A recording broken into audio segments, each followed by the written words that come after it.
Olá, ouvintes! Sejam todos muito bem-vindos e muito bem-vindas ao podcast Conceituados. Nosso podcast é para você que busca se organizar e obter informações sobre o uso dos mapas conceituais. Tudo isso através de dicas e conversas descontraídas. Lá no episódio 0 você encontra mais informações sobre a iniciativa, além de conhecer toda a nossa equipe. Nos episódios anteriores, você já conheceu o que é um mapa conceitual e como ele pode ser usado. Agora, será que tem como fazer mapa com colegas? Será que isso traz algum benefício? Mapeamento colaborativo. Por que é importante e como colaborar? Para contar um pouquinho para a gente por que e como colaborar na construção de um mapa conceitual, trouxemos a nossa colega de grupo, Raíssa Balego. Além de fazer parte do nosso grupo de pesquisas, a Raíssa é formada em Ciências da Natureza pela USP, com participação no Ciências Sem Fronteiras na Universidade University of South Australia. Ai, thank you! Ela também possui mestrado em Ensino de Ciências pela USP e continua sua pesquisa no doutorado, também pela USP.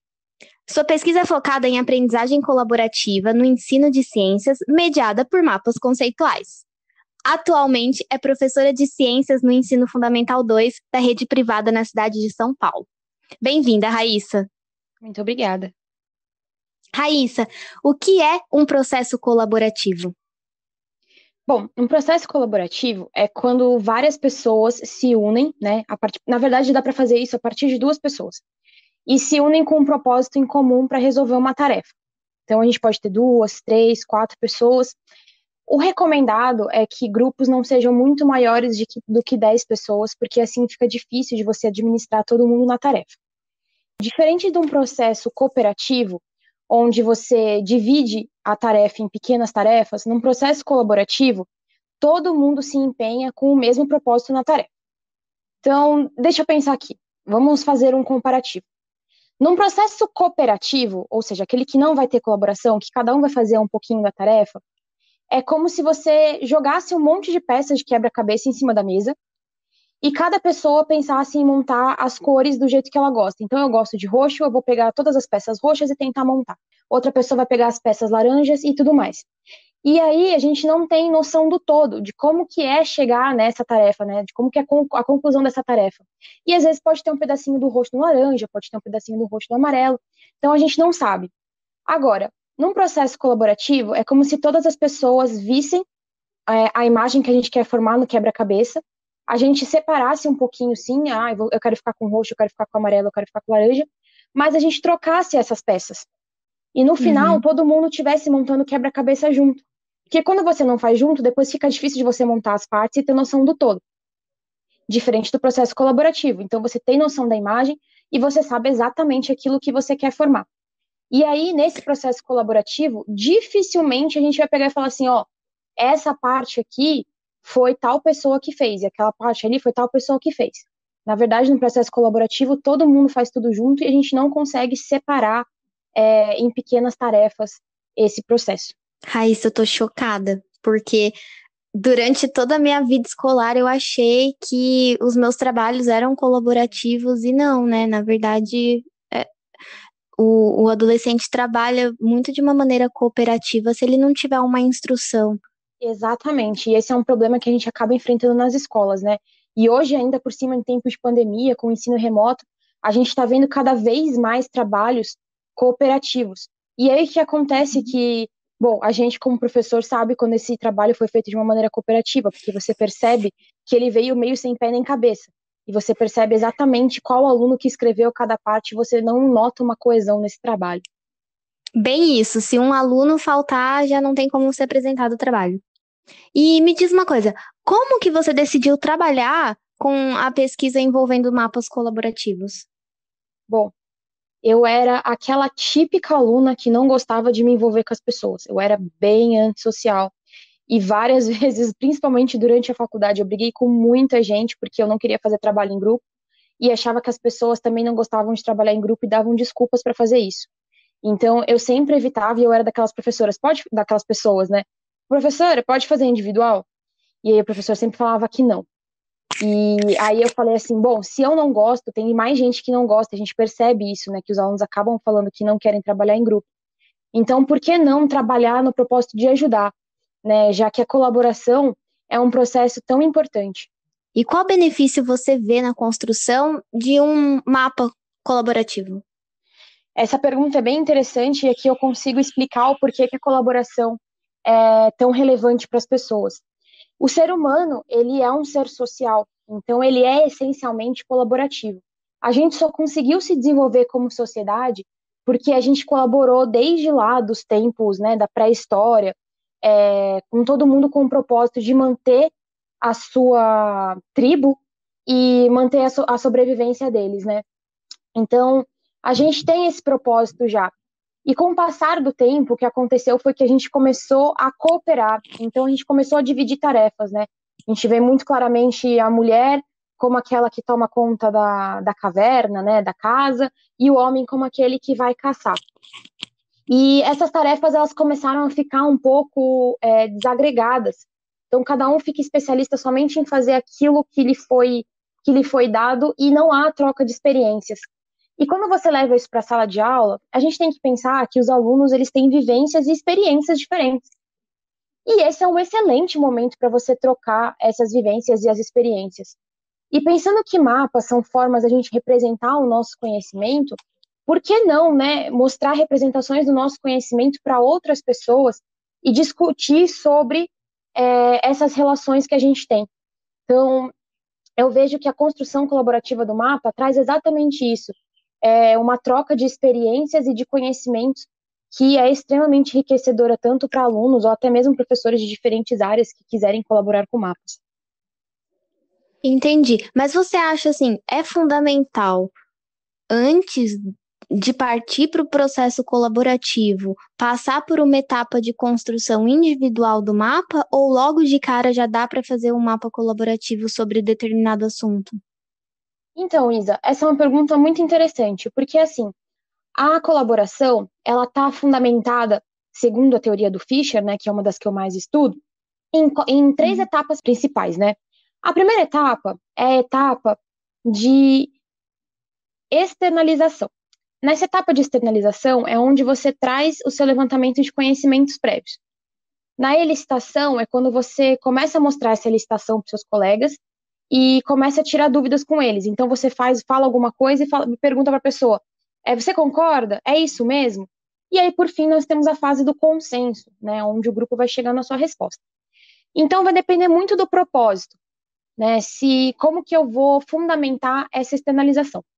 Durante a minha pesquisa, na minha pesquisa de mestrado, a gente percebeu que fazer externalização com mapa ajuda muito os alunos, porque você delimita aquela rede de conhecimentos prévios deles. Porque assim, quando você tem o seu conhecimento prévio, você pode relacionar qualquer coisa com qualquer coisa.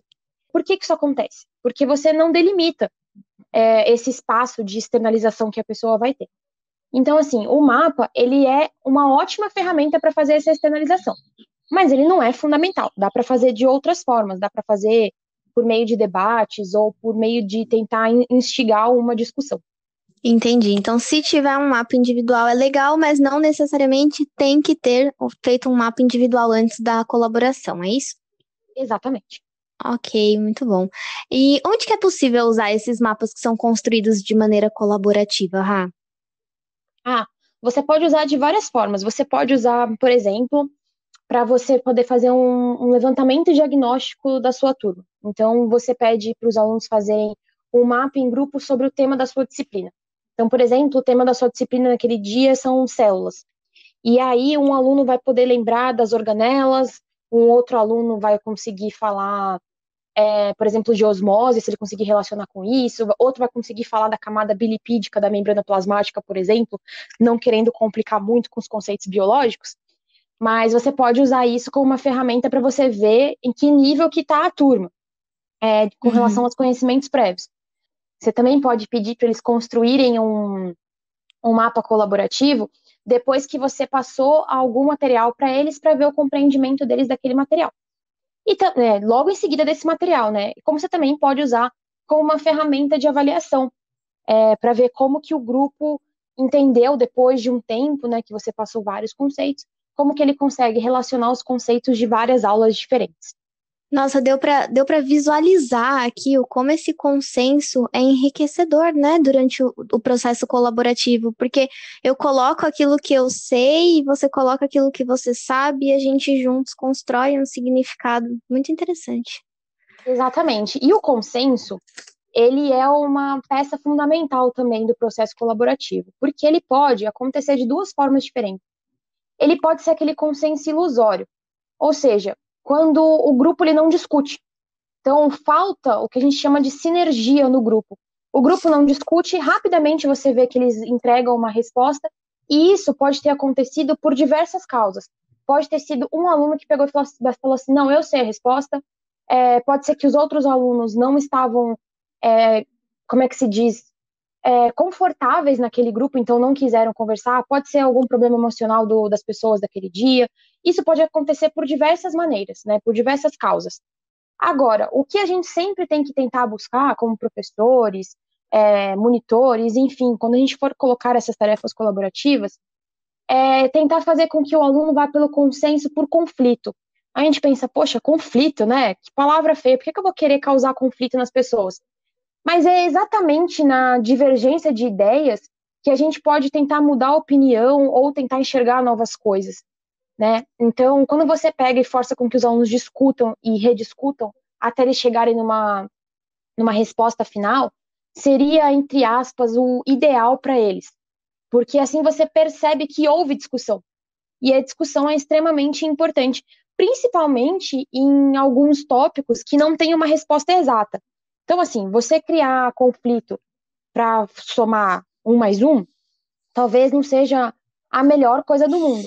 Mas se você for trabalhar com algum tema ético, por exemplo, você forçar, né, mais ou menos, entre aspas, né, forçar essa discussão é interessante. Forçar esse conflito entre as partes para que eles exponham cada vez mais as ideias, e isso ajuda até na construção da argumentação, do processo argumentativo do aluno. Tem algum obstáculo que pode aparecer nesse processo? Ah, tem vários, como eu disse, né? O emocional afeta o emocional do aluno, então naquele dia ele não tá bem para fazer alguma colaboração, ele vai ficar retraído, ele não vai falar. A falta de conhecimento do tema também, se ele se sentir acuado, por exemplo, que alguém sabe demais, ele também não vai querer colaborar, ele só vai aceitar as ideias dos demais participantes.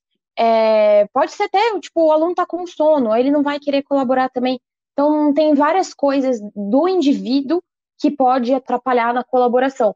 Mas isso pode ser conversado pelo grupo. O grupo pode chegar e falar assim, olha, vamos tentar ir, vamos tentar fazer a tarefa, vamos tentar colaborar para que a gente chegue no melhor resultado. Às vezes o professor pode conversar e explicar a importância dessa tarefa. Eu sempre acho importante que o professor explique o porquê colaborar, né? O que isso agrega para a vida do aluno. É isso que eu ia te perguntar. Como que o professor pode auxiliar a superar esse obstáculo?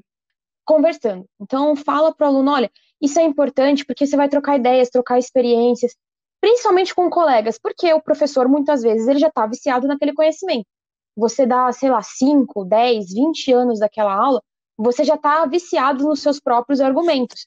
E os colegas vão ter argumentos diferentes, e isso também pode ser mostrado para o professor. Então, o professor ele pode falar para o aluno a importância e tentar incentivar ele, né, a perder essa timidez ou a tentar entender o emocional dele ali do que está acontecendo naquele dia específico, se for uma turma pequena, claro, para fazer com que esse aluno engaje na colaboração. Ô, Rai, aproveitando que nós estamos nesse ambiente de aulas remotas, existe alguma ferramenta que permite a colaboração nesse ambiente virtual? Existem várias, né? Os meus alunos mesmos, eles costumam utilizar o WhatsApp. O Google Meet também, o Google Meet tem a função de você estar numa sala grande e depois dividir em salinhas pequenas. Se for para fazer um mapa conceitual colaborativo, daria para colocar o mapa também no Jamboard e eles trabalharem em cima disso, trabalhar com o mapa no CIMAP Cloud também. Existem várias ferramentas, né? O próprio Moodle da USP, que também tem em outras universidades, facilita também com essa colaboração remota. E aí vai do professor, vai de quem está aplicando a tarefa, querer saber se essa colaboração vai ser síncrona ou assíncrona. Mas para isso existem diversas ferramentas e também vai depender da habilidade de cada um para conseguir mexer nelas. Raíssa, muito obrigada por você ter aceitado contar um pouquinho para a gente sobre a importância dos processos colaborativos e como colaborar nos mapas conceituais. Eu que agradeço o convite, fico muito honrada com essa participação e se vocês quiserem saber mais de colaboração, pode entrar em contato comigo. E também, se o pessoal do Conceituados quiserem mais participações minhas, também me sentirei lisonjeada de participar mais uma vez e prestigiar o trabalho de vocês. Com certeza, vamos super explorar seus conhecimentos aqui no nosso podcast. E vocês, ouvintes, muito obrigada pela participação e pela audiência nos últimos episódios. Além do podcast, você pode encontrar informações sobre o nosso grupo de pesquisa e o conhecimento produzido nas nossas outras redes sociais, como o nosso canal do YouTube, Mapas Conceituais, e o nosso perfil no Instagram, Conceituais Mapas. Esperamos vocês por lá!